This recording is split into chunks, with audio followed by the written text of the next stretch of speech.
Hello students, this is my second video for class 10 computer applications. Today we will see chapter 2,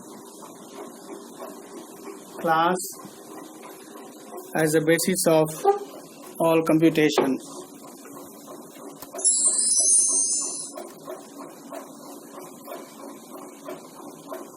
In this chapter we are going to see about the classes and the links with the objects.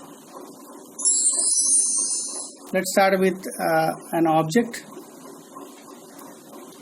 An object can be thought of as an entity having a specific identity, specific characteristics and specific behavior. We are surrounded by so many objects which are the real world objects. For example, take the chair. It's an object and its characteristics are it has got 4 legs, a back, may or may not have arms. Its behavior is it lets one sit on it. And we have so many objects around us like table, fan. They're all real world objects. Now how do we implement objects in Java? So in software terms, an object is a software bundle of variables and related methods. In programming, we use objects as a software bundle of variables and related methods. An object is made up of 2 things like characteristics and behavior. Characteristics means data members or variables. In software term, we represent characteristics as data members or variables, and behavior is represented by method or functions. Method or function in Java is same. So when we write programs and when we call function, it also means method. So objects encapsulate state, characteristics and behavior. State, for example, a switchboard. It can be in 2 states, either on or off. Let's see some more examples of objects. I can see it is an apple. Another example, mango and banana. These are all objects and the set of objects, and you know these are all type of certain thing, and that type is these are all fruits. Now encapsulation and abstraction. In earlier video also I told you about these two, encapsulation and data abstraction. Encapsulation is a way of combining or wrapping up data and functions, 2 things. When we talk about objects, we have what characteristics and behavior. So characteristics, they represent data and behavior as functions under a single unit called class. And data abstraction, it refers to the act of representing essential features without including the background details or explanation. For example, we have got switchboard. You need only to press it, and according to your need. You need not know what is happening inside and how it is happening, internal circuit and so on. So this is an example of data abstraction. And abstraction and encapsulation are complementary to each other. That means they are incomplete without each one of them. Encapsulation is a way to implement data abstraction, and encapsulation hides the details of the implementation of an object. Now let's see what is a class. It's a blueprint of a set of objects that have a common characteristics and behavior. You know what a blueprint is? It's a big sheet of paper. It's drawn with the blue colors normally used by the engineers, civil engineers. They draw the design for any building or dams or bridges like that. So here we define class as a blueprint of set of objects which have got common characteristics and behavior. For example, car is a class. But first let us describe a car as an object. A car has characteristics like color, gears, power, length, width, etc. And its behavior is that it can accelerate, it can change gears, it can halt, let people sit in it. And but if you observe carefully, car is not an object. It is a class. Let's see with the help of example. Now see, when we say car, then what about this? An ambassador car. Then we have got Swift. Then you have got Lamborghini. We have got police car. Now all these are all different types of car. So these are all objects. And car becomes a class. Now what about object like a jeep and a truck and a bike? Now all these car, jeep, truck and bike, these are all a type of certain thing. What is that type? That type is, yes, you're right, it is automobile. So these are all type of automobiles. So these are all car, truck, jeep and all. These are the objects of the class automobiles. Now what about this? A rickshaw and a bicycle. So automobiles, rickshaw, bicycle and tum-tum and many others. They are all of same type. What is that type? They are all type of what? Right, they are all type of vehicles. So what we see, vehicle is the superclass, and then automobile, rickshaw, cycles they are all objects of vehicle class. So vehicle is the superclass or base class, and then we have automobiles. This is the one of the objects of this class, and car. These are all objects of automobiles class, and these are all objects of car class. So here car is treated as a class when we have got these many objects, and this car becomes an object when we have got automobiles as a class. Now how do we create objects and how do we use them in Java? When we are given a blueprint, that is a class. When we are given a class which is having a blueprint, means it has got common characteristics and behavior, we can create number of objects. With the help of a blueprint of a school, we can construct number of school buildings of the same design. Like our school has got some design. These are all made with the help of a blueprint. Now in Java, we use new operator to create objects. Like in programming, we write fruit, mango, new and fruit. So here these all terms are different. Here fruit is what? It's a name of a class.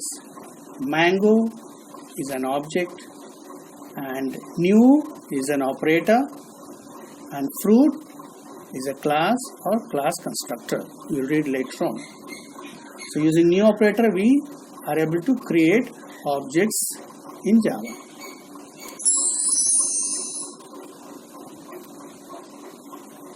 Now we are going to see class as an abstraction for a set of objects. For example, blueprint of a school is not a school. School is an object, but when we talk about its blueprint, it becomes its class. So it's an abstraction, not the real thing.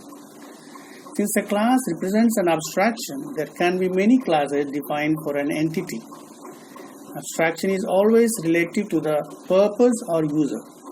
Like for example, when we say student, then we can talk of many things in the real world, like his or her name, brothers, sisters, parents, address, talents, awards, and so on. But when we talk about student report card, then the abstraction for it would be name, roll number, marks, total marks, and grade, etc. Therefore, there can be many abstractions or classes for an object, and for each abstraction we define a class. Now, a class is a named software representation for an abstraction. In software, we create classes when we write a program. In programming, when you write a program, means you are creating a class, you design a class. So a class actually represents an abstraction where characteristics are implemented through data members and behavior through methods or functions we have seen earlier also. So what we can say is a class is a blueprint of objects, and objects are the instances or examples of a class. So without classes there can be no objects, and without objects no computation can take place in Java. So here classes are very, very important. Whenever we can think of anything in the world, any object, it must have got some type of it. What type of thing it is? When we think about water, it's a type of liquid.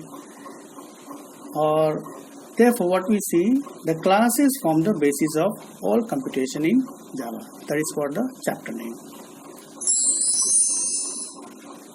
Now with the help of a Java program, we will see how we use the classes and objects. So here we see the first line, public class city. City is the name of a class, and there we have got a bracket, and then we have got two variables, name and population. So here what we see, the first line is the class definition statement. Here is the name of the class, and public tells that this class can be accessed from other class also outside of this. Then these two, name and population, these are the instance variables, and name is of type string, so it's a data type, and population is a type of long integer. This line, public void display is the name of a method or function which shows the behavior of this class called city, and these are the characteristics or data members. And this bracket and this bracket contains the body of the class, and this bracket contains the body of the method. So in this display method, what we have printed a message, city name, and the actual value of name will be printed here with the city's population. Now we can call this method using some other class, because we have got this public as the access specifier. Now there is another example here, another program, another class called city trial, and in this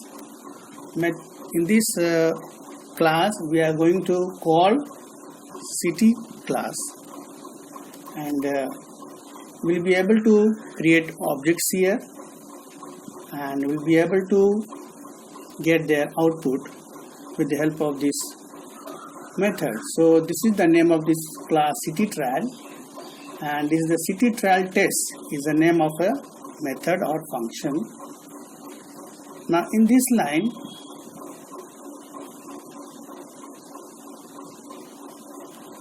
the first line is a function class definition,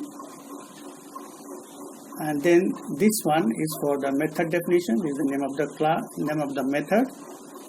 City, metro 1, metro 2. These two are the objects created. Which class? City. Like we write integer a comma b. So integer is a data type, but here it's a class. So we can create the objects of the class also. So here metro 1 and metro 2 are the objects of this class. Now metro 1, metro 2, these are the two objects which have been created, and here actually these two variables have been declared that they are all of which type? City type. And here using new operator, the memory is allocated for these two objects, metro 1 and metro 2, these two variables. And here the value for this name variable which is there in the city class we had seen earlier, and their values are assigned here, name and population. And here the details, the message is printed, city metro details and metro.display. Now this method was in city class, earlier class we had seen. That display method will be called from that city class, and metro 2 from this object also we have got the name and population and their values are assigned here. And then again city metro details message is printed, and display method is called once again where we had printed the name and population of that objects. So how do we see the output of this? You can see the output of this city trial test. When we execute city trial class and city trial test, then we get the result: city metro details, city's name Delhi, and city's population 1 crore, and city metro details Bangalore, city's name Bangalore, and city's population 50 lakhs. So this is the output of city trial test method. Now classes and objects. With the help of this diagram we can understand this class city which holds two variables, name and population, instant variables. So this class city is simply a blueprint, only a blueprint, not the real thing. But from this class city we have created two objects, metro 1 and metro 2. So actually these two objects are holding the data member, the Delhi and 1 crore. These two are the values for this metro 1 object, and these two are the values for this metro 2 objects. Now we are going to revise what we have seen earlier, that a class is a named software representation for an abstraction, and we create classes when we write a program. So class actually represents an abstraction where characteristics are implemented through data members and behavior through method or function. So class is a blueprint of objects, and objects are the instances or examples of the class.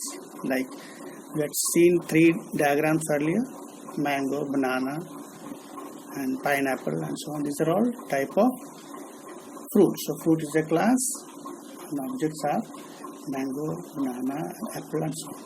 So without classes there can be no objects, and without objects no computation can take place. Therefore classes form the basis of all computations in Java. So with this we come to the end of this session, this video. So see you in the next video. Yes. See you in the next video. Till then, take care.